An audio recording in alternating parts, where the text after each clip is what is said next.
Hello everyone, কেমন আছেন সবাই? আসসালামু আলাইকুম and welcome back to my channel নোটাসে কিচেন। একঘেয়ে রান্নার থেকে একটু মুখ বদলানোর জন্য আজকে আমি নিয়ে এসেছি শীতের বিকালের জন্য জমজমাট একটা রেসিপি, চিকেন স্টু।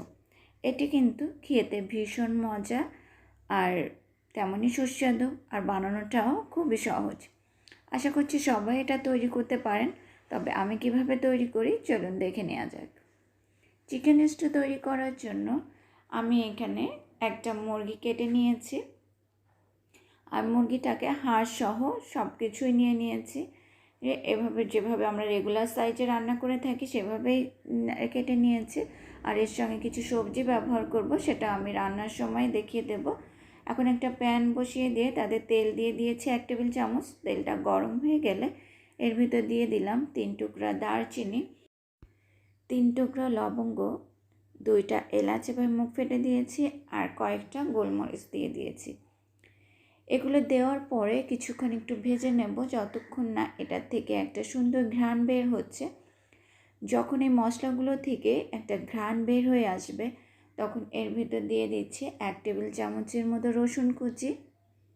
আর রসুনটাকে এভাবে মিহি কুচি করে কেটে নিতে হবে।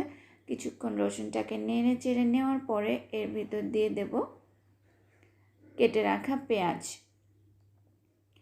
আর ধরেন পেঁয়াজটার পরিমাণ 1/4 কাপের মতো হবে। পেঁয়াজ এবং রসুনটা দেওয়ার পরে আবার কিছুক্ষণ মিনিট খানেক নেড়ে চেড়ে এটাকে বেশিক্ষণ ভেজে লাল করার প্রয়োজন নাই।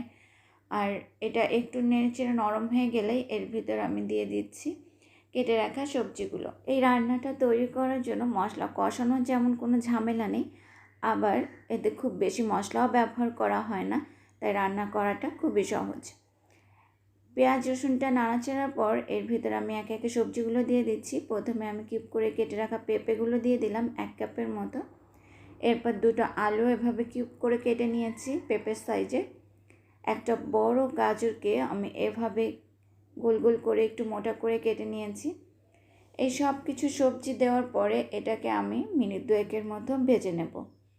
আর এখানে আপনারা চাইলে আরও অন্যান্য সবজিও ব্যবহার করতে পারেন, যেমন ফুলকপি, বরবটি, যার যার পছন্দ মতো সবজি এখানে ব্যবহার করে নেবেন। কেউ চাইলে এখানে ক্যাপসিকামটাও ব্যবহার করতে পারেন, ক্যাপসিকামটা দিলে সুন্দর একটা ফ্লেভার বের হবে। এটাকে মিনিট 2 নাড়াচাড়ার পর এর ভিতর আমি দিয়ে দিচ্ছি 1/2 চামচের মতো আদা বাটা। আদা বাটাটাকে দিয়ে আবার একটু ভালোভাবে মিলিয়ে নিচ্ছি। মোটামুটি মশলার আদার গন্ধটা একটু চলে যাওয়া পর্যন্ত নেড়ে নিচ্ছি। নেড়ে নেওয়ার পর এখানে আমি দিয়ে দেব সেই কেটে রাখা মুরগির পিসগুলোকে। আর মুরগির পিসগুলোকে দিয়ে দেওয়ার পরে এটাকে আমি প্রায় মিনিট 5-এর মতো একটু ভেজে নেব। মুরগির পিসগুলোকে একটু ভেজে নিতে হবে। এর মধ্যে দিয়ে দিলাম 1 চিমটের মতো গোলমরিচের গুঁড়ো। এখানে সব মশলাই খুব সামান্য পরিমাণে যায়, সেজন্য এটা খুব একটা হেলদি ডায়েট রেসিপি। যারা ডায়েট করব করে ভাবছেন তাদের জন্য তো এই রেসিপিটা পারফেক্ট। এখন দিয়ে দিচ্ছি 1 চিমটের মতো হলুদ গুঁড়ো এবং 1 চিমটের মতো মরিচ গুঁড়ো। এটা টোটালি অপশনাল। যেহেতু চিকেন স্টুতে আর কোনো মশলা ব্যবহার করা হয় না, তাই কালারটা সাদা আসে। আর একেবারে সাদা কালারটা আমার পছন্দ না, একটু হালকা হলুদ কালার আসলে আমার কাছে ভালো লাগে, তাই আমি এটা দিয়ে নিয়েছি। আপনারা না চাইলে নাও দিতে পারেন। এরপর মিনিট 5-এর মতো নাড়াচাড়া করার পর আমি এর ভিতর দিয়ে দিলাম ফুটন্ত গরম পানি। পানিটা একটু বেশিই দিতে হবে যেহেতু এটা চিকেন স্টু। আর আমি এখানে 3 কাপের মতো পানি দিয়ে নিয়েছি। আপনারা পছন্দ মতো পানিটা ব্যবহার করে নেবেন। এর ভিতর দিয়ে দিলাম স্বাদ মতো লবণ। লবণটা দেওয়ার পরে আমি এটাকে মিডিয়াম হিটে রেখে 30 মিনিটের মতো ঢাকনা দিয়ে রেখেছি। আর এদিকে আমি একটা কাপে 1/2 কাপ পরিমাণ পানি নিয়ে নিয়েছি এবং তাতে 2 চা চামচের মতো চালের গুঁড়া গুলে নিচ্ছি। কারো হাতের কাছে যদি চালের গুঁড়া না থাকে তাহলে ময়দা অথবা কর্নফ্লাওয়ারটাও ব্যবহার করতে পারেন। ফিরে এলাম 30 মিনিট পর।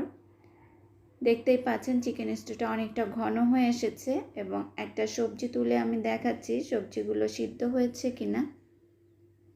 দেখলেন তো সবজিগুলো খুব সুন্দরভাবে সিদ্ধ হয়ে গেছে, মাংসটা তো সিদ্ধ হয়েছেই। এখন এর ভিতর এই যে চালের গুঁড়োটা গুলে নিয়েছিলাম সেটা আবার একটু নেড়ে চেড়ে আমি চিকেন স্টুর ভিতর দিয়ে দিচ্ছি। দিয়ে আবার সঙ্গে সঙ্গে একটু নেড়ে দিতে হবে, তা না হলে দেখা যাবে এক জায়গায় গিয়ে দলা পেকে আছে। আর অথেন্টিক চিকেন স্টুটাতে কিন্তু চালের গুঁড়োটাই ব্যবহার করা হয়ে থাকে, তাই আমি চালের গুঁড়োটা ব্যবহার করেছি। আপনারা ময়দা বা কর্নফ্লাওয়ারটাও নিয়ে নিতে পারবেন।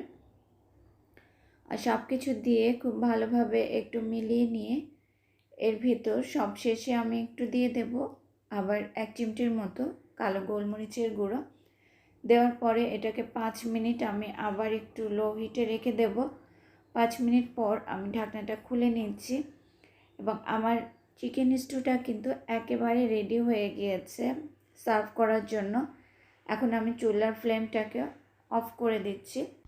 আর এই পুরো রান্নাটা কিন্তু মিডিয়াম হিটে রান্না করে নিয়েছি। এটাকে হাই হিটে রান্না করলে টেস্টটা খুব একটা ভালো আসে না, তাই আস্তে জালে এটাকে যত রান্না করা যাবে তত এর স্বাদটা বাড়তে থাকে। আর নামিয়ে সার্ভ করে দেখাচ্ছি আপনাদের চিকেন স্টুটা কেমন হয়েছে। মজার এই চিকেন স্টুটা কিন্তু ব্রেড, নান, রুটি, পরোটা সব কিছুর সঙ্গেই কিন্তু খেতে ভালো লাগে। আমার আজকের এই সহজ রেসিপিটা যদি আপনাদের কাছে সহজ এবং ভালো লেগে থাকে তাহলে অবশ্যই আমার চ্যানেলটাকে সাবস্ক্রাইব করবেন এবং পাশের বেল বাটনে প্রেস করতে ভুলবেন না, যাতে আমি কোনো নতুন ভিডিও আপলোড করার সঙ্গে সঙ্গে নোটিফিকেশনটা আপনার কাছে তাড়াতাড়ি পৌঁছে যায়। এবং যদি খুব বেশি ভালো লেগে থাকে আমার রেসিপিটা তাহলে অবশ্যই ফ্রেন্ডস অ্যান্ড ফ্যামিলির সঙ্গে শেয়ার করবেন, আর একটা লাইক দিতে কিন্তু ভুলবেন না। কমেন্টস করে জানাবেন কেমন হয়েছে চিকেন স্টু, এবং অবশ্যই এই শীতে সবাইকে একবার হলেও রান্না করে খাওয়াবেন। আজ তাহলে এই পর্যন্তই। সবাই ভালো থাকবেন, সুস্থ থাকবেন। দেখা হবে ইনশাল্লাহ নেক্সট কোনো ভিডিওতে। ততক্ষণ পর্যন্ত আল্লাহ হাফেজ।